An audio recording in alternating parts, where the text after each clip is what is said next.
ஸ்ரீசக்கர வரதாச்சாரியம் சுத்தசத்வ குருத்தமம் ஸ்ரீநிதிம் ராகவம் வந்தே யபார கருணாகரம். கவசம் கனெக்ட் நேயர்களுக்கு நமஸ்காரம். திருவரங்க தமுதனார் அருளிய ராமானுச நூற்றந்தாதியின் 40வது பாசுரத்தை இன்றைய தினம் நாம் காண உள்ளோம்.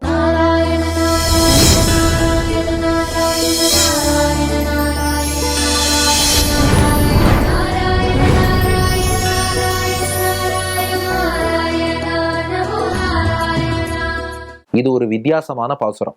இப்போ வாழ்க்கையிலே லட்சியம் என்றால் அறம், பொருள், இன்பம், வீடு என்று சொல்வார்கள். சம்ஸ்கிருதத்துல தர்ம, அர்த்த, காம, மோட்சம் என்பார்கள்.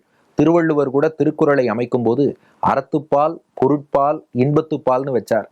வீட்டுப்பால் சொல்லலையேன்னா அறத்துக்குள்ளேயே துறவரவியல்ல வீடு பேறு பற்றியும் பேசுகிறார் வள்ளுவர். அதனால அறத்துக்குள்ள வீடு சொல்லியிருக்கார். அதுலயும் 4 உண்டு. இப்ப இங்க விஷயம் என்னங்கிறதுக்கு வருவோம். இப்போ தர்மம், அறம் அப்படின்னு சொன்னா இந்த உலகத்துல வாழும்போது நாம ஒரு அறவழியிலான வாழ்க்கை வாழணும். ஒரு உண்மைதான் பேச வேண்டும், தர்மம், சத்தியத்தை கடைபிடிக்கணும், பெற்றோர்களை மதிக்க வேண்டும், ஒருத்தருக்கு வாக்கு கொடுத்தா அதை நிறைவேற்றணும், எல்லாத்தையும் அன்பு காட்டணும். இது போன்ற அடிப்படை மனிதனுக்கான பண்புகள் இருக்கு இல்லையா? இதை கடைபிடித்து வாழ்வதற்கு தர்மம்னு பேரு. அடுத்து அர்த்தம். அர்த்தம் என்று சொன்னால் பொருள், பணம் சம்பாதிக்கணும். உலகத்துல வாழணும்னா அதுக்கு பணம் தேவை.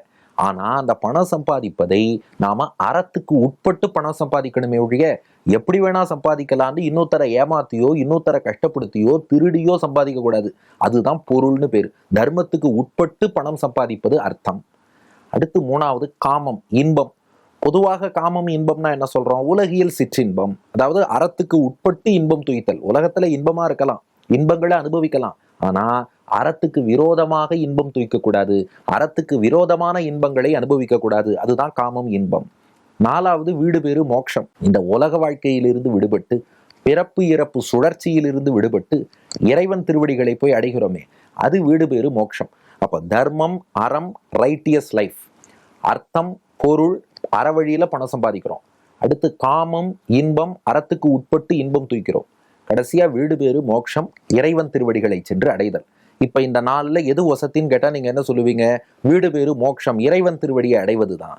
ஆனா ராமானுஜர் சொன்னாராம், இல்ல இந்த இன்பம், காமம்னு ஒண்ணு இருக்கே, அதுதான் ரொம்ப சிறந்தது, அதுதான் வாழ்க்கையின் லட்சியம்னாராம்.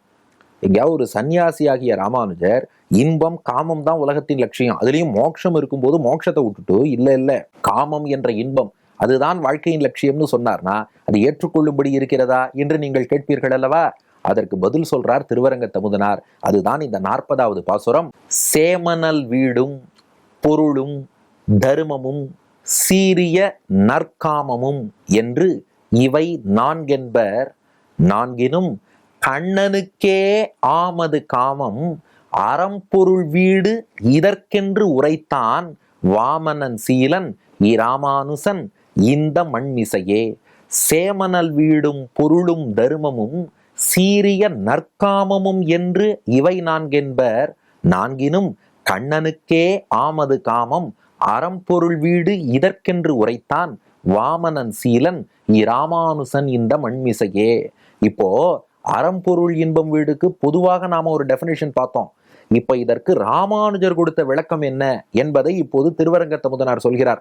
சேம நல் வீடும், வீடுனா வீடு பேறு மோட்சம். அந்த மோட்சம்ங்கிறது எப்படி இருக்கணுமா? சேம, ஆத்மாவுக்கு நன்மை செய்யக்கூடிய, நல், சிறப்பான வீடு, ஆத்மாவுக்கு நன்மை செய்யக்கூடிய நல்ல மோட்சத்துக்கு போகணுமா? ஏன்னா மோட்சம்ங்கிறதே ஆத்மானுபவம், கைவல்யம் என்று ஒரு சிலர் செல்வார்கள். ஆத்மா நான் என்ன நானே அனுபவிச்சுக்கிறேன்னு. அதை வெறும் வீடு பேருன்னு சொல்லலாமே ஒழிய அது சேம நல் வீடாக ஆகாது. மாறாக இந்த ஆத்மா பகவானுக்கு தொண்டன்கிறத புரிந்து கொண்டு பகவானுடைய இருப்பிடமான வைகுண்டத்துக்கு போய் அங்கே இறைவனுடைய குணங்களை அனுபவித்து இறைவனின் ஆனந்தத்துக்காக கைங்கரியம் பண்றோம் பாருங்க, அதுதான் நம்ம சொரூபத்துக்கு ஏற்ற மோட்சம், அதுதான் பெரிய மோட்சம், அதுதான் நன்மை செய்யக்கூடிய மோட்சம், அதுதான் சிறந்த மோட்சம். அப்போ வீடுனா வெறும் வீடுன்னு சொல்லாதீங்கோ, சேம நல் வீடு. நமக்கு க்ஷேமமாக இருக்கக்கூடிய, நல்ல சிறப்பானதாக இருக்கக்கூடிய, வைகுண்டத்தில் போய் கைங்கரியம் பண்ணக்கூடிய, பகவானிடத்தில் அன்பு செலுத்தக்கூடிய வீடு பேராகிய மோட்சம், சேமநல் வீடும். பொருளும், தர்மமும். பொருள், இந்த உலகத்தில் வாழும்போது அறத்துக்கு உட்பட்டு பொருள் சம்பாதிக்கிறோம், அந்த பொருள். தர்மமும், இந்த உலகத்தில் வாழும்போது அறநெறி தர்மங்களை கடைபிடிக்கிறோம். இப்போ ஒண்ணு மட்டும் மிச்சம் இருக்கு. தர்மம் அறமாச்சு, பொருள் அர்த்தம் சம்பாத்தியம் ஆச்சு, வீடு மோட்சம் பத்தியும் சொல்லியாச்சு. ஒண்ணு மிச்சம் இருக்கே, காமம். அது வெறும் காமம் இல்ல, இந்த உலகியல் இன்பத்தை போய் வாழ்க்கையின் லட்சியம்னு எங்கேயாவது வேதம் சொல்லுமா? சீரிய நற்காமமும் ராமானுஜர். அதாவது காமம்னா வெறும் காமத்தை சொல்லலையாம், நற்காமம், நல்ல காமத்தை சொல்லி இருக்கிறது. அதுவும் எப்பேற்பட்ட காமம்னா சீரிய சிறப்பான நல்ல காமம். அது என்ன சிறப்பான நல்ல காமம்னா பெருமாளிடத்திலே வளர்த்து கொள்ளக்கூடிய அன்பாகிய காதல். ஆமா, சொல்லியிருக்கு, வேதம் சொல்லியிருக்கு, காமம் தான் ரொம்ப வசதி, காமம் தான் புருஷார்த்தம், நிறைய காமத்தை வளர்த்துக்கோங்கன்னு. எதுல? உலகியல் விஷயத்திலே வளர்க்க சொல்லித்து கிடையவே கிடையாது. சீரிய நற்காமம், சிறப்பான நல்ல காதல் என்று இறைவனை குறித்து வளர்க்க சொல்லியது. அப்ப இன்பம் துய்த்தல் என்றால் என்னன்னா இறைவனை அனுபவித்து ஆனந்தமாக இருத்தல். இப்ப டெஃபினேஷன் மாறிடுத்து பாருங்க.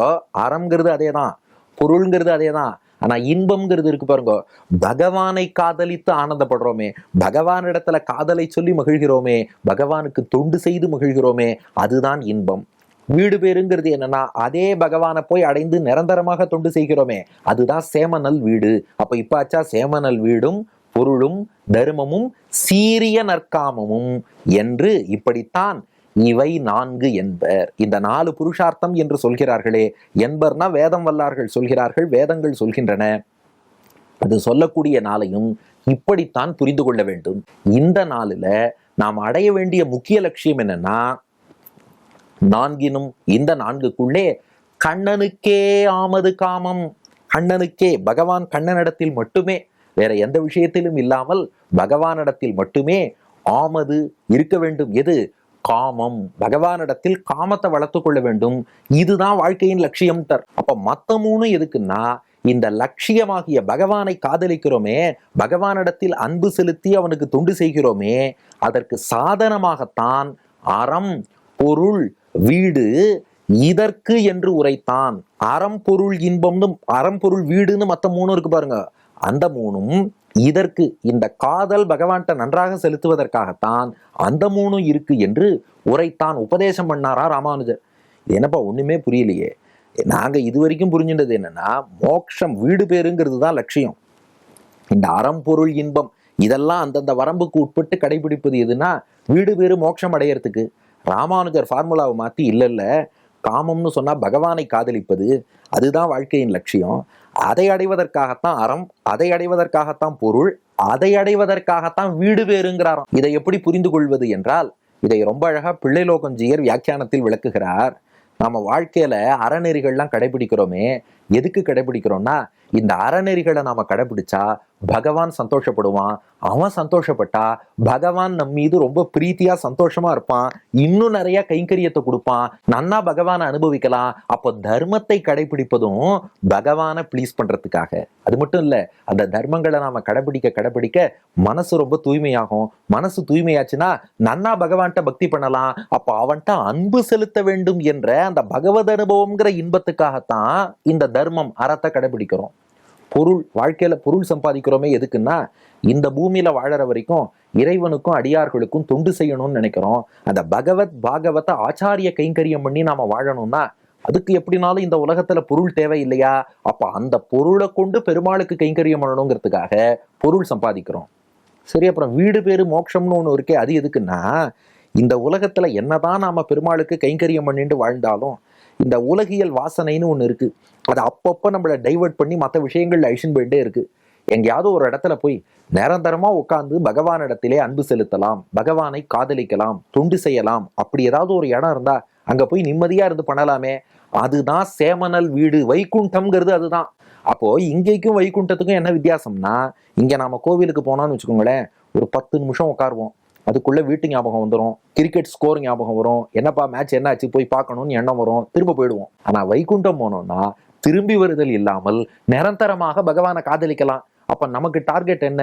பெருமாளை காதலிக்கணும். அது எங்க என்ன பண்ண முடியாது? வைகுண்டத்துல. அதுக்குத்தான் மோட்சம் வேணுமா? அப்ப இப்ப புரிஞ்சுதா? அப்ப நமக்கு லட்சியம் என்ன அப்படின்னா, சீரிய நற்காமம், சிறப்பாக பகவானிடத்திலே அன்பு செலுத்த வேண்டும். அதுவும் எப்படி? கண்ணனுக்கே ஆமது காமம், பகவானிடத்தில் தான் அன்பு செலுத்த வேண்டும். அதுதான் நமக்கு லட்சியம். ஆனா அந்த லட்சியத்தை அடையணும்னா மனசு தூய்மையாகவும் பகவான் மகிழவும் நாம அறநெறிகளை கடைபிடிக்கிறோம். அதுதான் தர்மம். அப்புறம் பெருமாளுக்கும் அடியார்களுக்கும் கைங்கரியம் பண்ணணும், அதுக்காக பொருள் சம்பாதிக்கிறோம் அர்த்தம். அவனை நிரந்தரமா தடங்கல் இல்லாம மனசு வேறங்கி டைவர்ட் ஆகாம நிரந்தரமா அனுபவிச்சுட்டு இருக்கணும்னா அது சம்சாரம்ங்கிற உலகியல் வாழ்க்கையை விட வைகுண்டம் போனா நன்னா முடியறது. அதற்காக மோட்சம். அப்போ கண்ணனுக்கே ஆமது காமம் அறம்பொருள் வீடு இதற்கென்று உரைத்தான். சொன்னவர் யாருன்னா வாமனன் சீலன் இராமானுசன். ராமானுஜர் சொன்னார். அவர் எப்படிப்பட்டவர்னா வாமனன் சீலன். பெருமாள் வாமனமூர்த்தியா அவதாரம் பண்ணாரே, அவர் தான் சீலன்னா ரொம்ப எளிமையானவர்னு அர்த்தம். ஏன்னா அந்த வாமனமூர்த்திக்கு எவ்வளவு சீலம் எளிமைனா அவர் உலகத்தை எல்லாம் அளந்தார் இல்லையா, ஓங்கி உலகளந்த உத்தமனாக. அப்ப நாம யாரும் அவர்கிட்ட கேட்கவே இல்லை.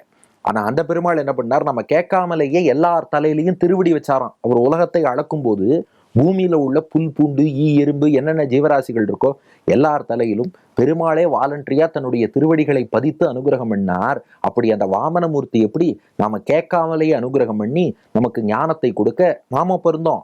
புல் பூண்டு ஈ எறும்பு ஏதோ ஒன்னா இருந்தோம். அவர் திருவடி வச்சு வைத்தியம் பண்ண எஃபெக்ட் தான் கொஞ்சம் கொஞ்சமா ஞானம் வளர்ந்து வளர்ந்து வளர்ந்து வளர்ந்து இன்னைக்கு ஏதோ மனித ஜென்மான்னு உட்காந்துட்டு ராமானுஜர் புகழ கேட்கிறோம்னா அந்த பெருமாள் பண்ண அனுகிரகம் தான் அது. அப்போ வாமனமூர்த்தி கேட்காமலேயே அனுகிரகம் பண்ணார்.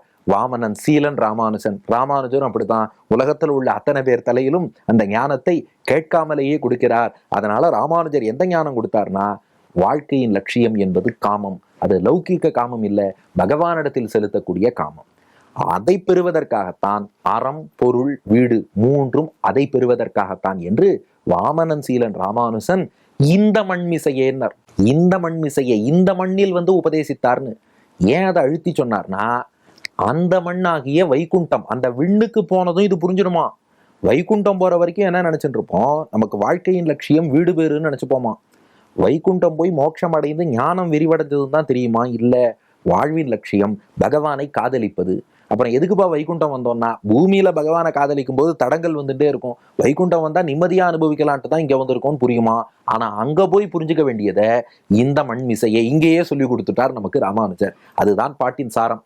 அப்ப அந்த ரெண்டு கேள்விக்கு பதில் கிடைச்சுடுத்தா, ராமானுஜர் என்ன காமத்தை புருஷார்த்தம்னு சொல்றாரே, அவர் சன்னியாசி இப்படி சொல்லலாமான்னு ஒரு கேள்வி. இன்னொன்னு காமத்துக்காகத்தான் அறம்பொருள் வீடு என்றால் அது சரியான ஒரு கேள்வி.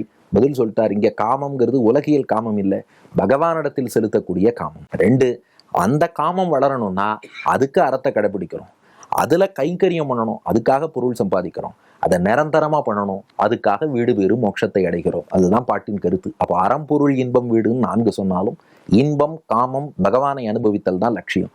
அதை சாதித்து கொடுக்கக்கூடிய மீன்ஸ் கருவிகளாகத்தான் மற்ற மூன்றும் இருக்கும் என்று வாமனமூர்த்தி போல் எளிமை மிக்க ராமானுஜர் இந்த மண்ணில் வாழும் காலத்திலேயே நமக்கு புரிய வைத்தார். தான் சேமனல் வீடும் பொருளும் தருமமும் சீரிய நற்காமமும் என்று இவை 4 என்பர்.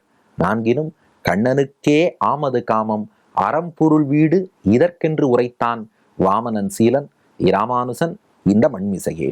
அடியன் வழங்கும் ஆங்கில வடிவம். Scholars say that righteous life, wealth, noble love and the great liberation are the fourfold purpose of life. But Ramanuja, who is as humble as Vamana, taught on this earth itself that among these 4, love for Krishna alone is the goal and the other 3 are the means to attain that goal என்பது இதற்கான ஆங்கில வடிவம். இனி இதற்கு அடுத்த பாசுரம். பெருமாளால் சாதிக்க முடியாததை ராமானுஜர் சாதிச்சுட்டார்னார். பெருமாள் என்ன சாதிக்கல, ராமானுஜர் என்ன சாதிச்சார், அடுத்த பாட்டில் காண்போமா. திருவரங்கத்த முதனார் திருவடிகளே சரணம்.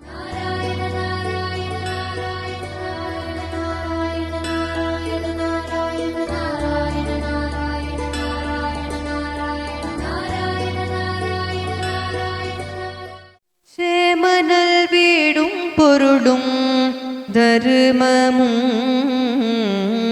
சீரிய நற்காமமும் என்றிவை 4 என்பர். சேமனல் வீடும் பொருளும் தருமமும் சீரிய நற்காமமும் என்றிவை 4 என்பர். 4னும் கண்ணனுக்கே ஆமது காமம் அறம்பொருள் வீடிதற்கென்றுரைத்தான் வாமனன் சீலன் ராமானுஜர் இந்த மண்மிசையே. 4னும் கண்ணனுக்கே யாமது காமம் அறம்பொருள் வீட்டிதற்கென்றுரைத்தான் வாமனன் சீலன் ராமானுஷல் இந்த மண்மிசையே ராமானுஷல் இந்த மண்மிசையே